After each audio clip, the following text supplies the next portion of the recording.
안녕하세요. 반갑습니다. 성공의 정석, 성공박사 정찬우입니다. 네, 이번 시간에는 여러분과 함께 비전에 관해서 이야기를 나눠볼까 합니다. 연말이나 연초가 되면은 수많은 조직에서 또는 회사들이 비전을 수립하려고 바쁜데도 엄청나게 노력을 합니다. 왜 그들이 비전을 세우려고 그렇게 노력을 하는 것일까요? 네, 이 답변을 많은 분들은 이미 알고 계시죠.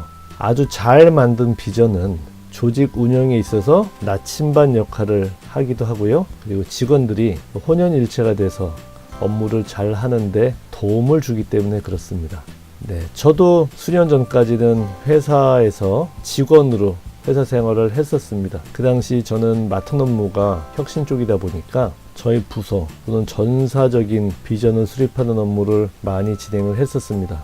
네, 그 당시 비전을 수립할 때는 회사에서 가지고 있는 어떤 가이드라인에 따라서 저희가 비전을 수립했던 것입니다. 저는 그 비전을 수립하는 좀 중심적인 위치에 있긴 했었는데요. 한 가지 남들에게 이야기를 떳떳하게 하지 못할 고민이 있었습니다. 그게 무엇인가 하면요. 비전을 세우기는 세웠지만 그 한 줄로 된 비전을 보고 제 스스로 회사의 그런 나침판으로 여겨지는 방향이 명확히 보이지 않았었다라는 사실이었습니다. 그리고 회사에서 왜 우리가 일을 해야 되는지, 또 어떤 가치관을 가지고 일을 하는지, 그리고 우리의 미래 모습이 뭔지, 이 세 가지의 중요한 항목을 한 줄로 나타내는 것이 사실상 거의 불가능해 보였기 때문입니다. 그래서 오랫동안 회사 생활을 하면서 비전에 대한 고민이 스스로 아주 많았습니다.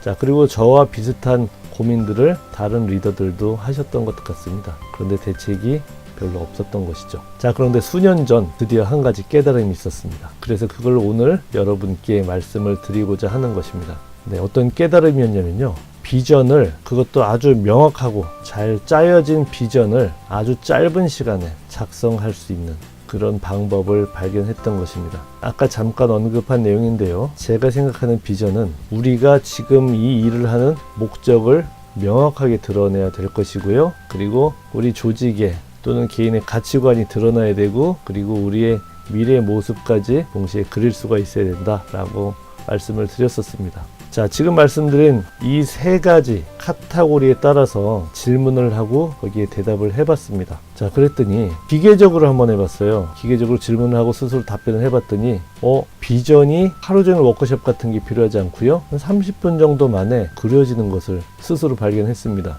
그리고 이 내용을 제가 다른 분들에게 전파를 해봤고 테스트를 해보니까 역시 다른 분들도 30분 내에 시간을 많이 가진다면 1시간 내에 여기에 대한 정확한 답을 쓰고, 그리고 스스로 비전을 깨달을 수가 있다는 것을 발견을 했습니다. 자, 구체적인 과정을 간단하게만 설명드려 보겠습니다. 네, 첫 번째로 여기에 대한 답변을 해보는 것입니다. 첫 번째 질문 1번. 당신이 현재 일을 하는 목적이 무엇입니까? 에 대한 답변을 내시는 겁니다.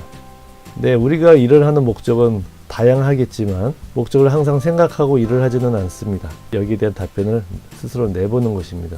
두 번째, 자, 우리가 평소 생활을 하든지 일을 하든지 간에 어떤 판단 기준을 가지고 일을 하게 됩니다. 만약에 우리가 정부에서 국민을 위한 그런 일을 하는 공무원이라면은 아마도 그들이 업무를 할 때 판단 기준은 국민에게 이익이 되느냐 안 되느냐, 그것이 메인 판단 기준이 되겠죠. 그래서 질문 두 번째, 우리가 일을 할 때 사용하는 가치 기준, 여기에 대한 답변을 스스로 해보는 것입니다.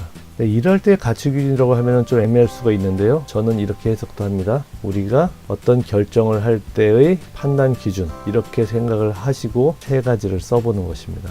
네, 우리가 어떤 판단을 할 때의 가치 기준에 대해서 답변을 해놓은 것입니다. 자, 세 번째는 우리 미래의 청사진입니다. 자, 우리가 바라는 미래의 청사진 어떤 모습일까요? 에 대해서 한번 답변을 해보는 거예요. 지금 세 가지 질문을 말씀드렸는데요. 이 세 가지에 대한 답변을 너무 생각을 많이 하지 마시고 바로 떠오르는 대로 한번 적어보는 겁니다. 자, 적어놓고 그 결과를 스스로 한번 읽어보시면은 우리가 평소 열망하던 그 비전의 요건들이 전부 포함되어 있다는 것을 여러분이 깨달으실 수 있을 겁니다. 네, 이제 그 비전을 작성한 다음에, 자, 우리는 그 내용을 가지고 1년 내내 우리 나침판으로 활용하면 좋을까요?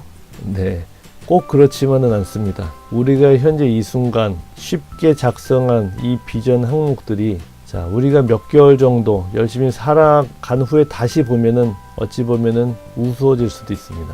그래서 여러분이 비전 항목을 다시 점검하시고 이것이 본인의 지금 생각과 좀 다르다라고 판단될 때는 바로 수정을 해서 재작성을 한 다음에 이용을 하시면 됩니다.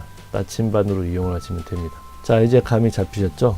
네, 여러분도 스스로 질문을 작성을 해 보십시오. 첫 번째 질문이 뭐였죠? 네, 첫 번째 질문 1번.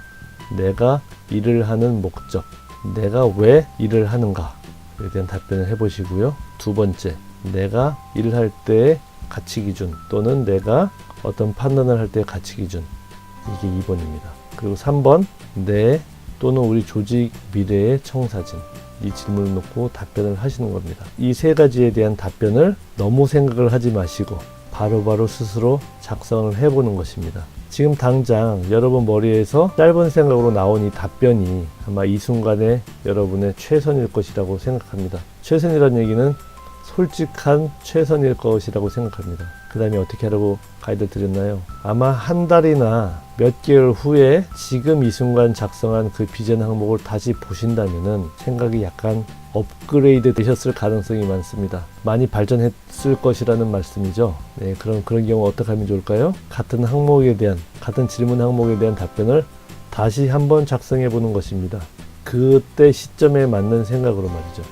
그렇게 작성한 다음에 그 새 항목을 여러분 스스로 읽어보시면은 이것이 바로 내가 나아갈 길이구나 라고 느껴지실 것입니다. 자, 이것이 여러분이 앞으로 비전을 정의하는 방법입니다. 제가 말씀드린 이 비전을 도출하는 방법 이전에 어떤 식으로 여러분이 주로 비전을 설정했나요? 그렇죠. 비전을 한 줄로 간단하게 작성하려고 노력을 많이 하셨을 것입니다. 저도 그렇게 해왔고요. 그런데 한 줄로 써진 비전 항목 가지고는 우리가 생각하는 그런 내용들이 이렇게 드러나기가 쉽지 않았던 문제점이 있었습니다. 그래서 이렇게 세 가지 항목으로 나타내니까 비전이 아주 명확하게 드러났던 것이죠. 여러분도 이걸 이용해서 비전을 작성해 보시고 그리고 이 작성한 비전을 여러분 책상 근처에 또는 다른 사람도 잘 볼 수 있는 위치에 적어 놓고 수시를 보시면서 업무를 추진하시기 바랍니다. 네, 이번 시간엔 여기까지 진행하겠습니다. 감사합니다. 네, 좋아요, 구독 잊지 말아 주시기 바랍니다. 감사합니다.